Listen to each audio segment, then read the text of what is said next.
সিরাজগঞ্জের তাড়াশে বিনা চাষে লাগানো রসুনের বাম্পার ফলন হয়েছে। রসুনের প্রত্যাশিত বাজার দরও পাচ্ছেন কৃষক। তারপরও তাদের অভিযোগ, সার, তেল, কীটনাশক সহ আনুষঙ্গিক খরচ বৃদ্ধি পাওয়ায় খুব একটা লাভের মুখ দেখছেন না তারা। আর কৃষি বিভাগ বলছে, রসুনের এবারের ফলন ভালো হওয়ায় আগামীতে রসুন চাষে আগ্রহ বাড়বে কৃষকদের।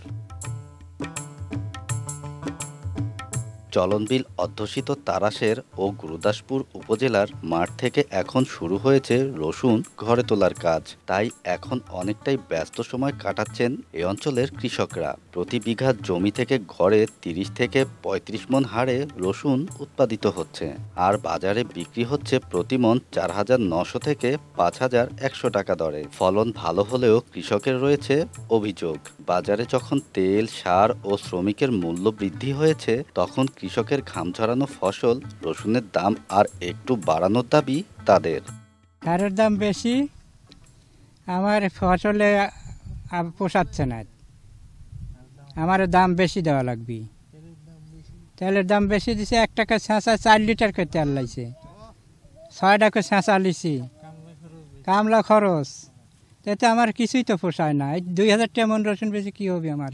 এখন যদি ৩,৩৫০ টাকা মন হয় তাহলে আমাদের কৃষকদের জন্য একটু আর কি ভালো হয়। আর তাছাড়া ২,০০০ টাকা মন হলে দেখা যায় আমাদের মানে পোষায় না আর কি। খরচ হয়েছে ২০,০০০, কথা বলছেন, আর এই তুলতে আরো গেছে ২,০০০, এই যে ২২,০০০ টাকা খরচ। আর এই রসুন হয়েছে ২৫ থেকে ৩০ মণ হারে, আর দাম হলে এখন মনে করেন ২৫০০, ছোট গুণে ২২০০। কৃষি অধিদপ্তর সূত্রে তাড়াশ উপজেলায় এবছর ৪৭০ হেক্টর জমিতে রসুনের আবাদ হয়েছে, যেখান থেকে এখন পর্যন্ত ৩৪,৪৫৪ মেট্রিক টন রসুন উৎপাদন হয়েছে। এখান থেকে উৎপাদিত রসুন এই অঞ্চলের চাহিদা মিটিয়ে সারা দেশে রপ্তানি হবে বলে আশা করছেন কৃষি বিভাগ। এবছর আমাদের এই চলন বিলের এই তাড়াশে ৪৭০ হেক্টর জমিতে রসুনের আবাদ হয়েছে। এখন পর্যন্ত আমাদের যেসব জমিতে রসুন হারভেস্ট হয়েছে, বিঘায় ৩৫ থেকে ৪০ মণ রসুন হয়েছে এবং বাজার দর ৩,৫০০ টাকা এবং এর কাছাকাছি। তো এবছর যেহেতু আমাদের এই বাজার ভালো, আশা করছি যে সামনের বছর এর থেকে আরও বেশি পরিমাণে রসুনের আবাদ হবে।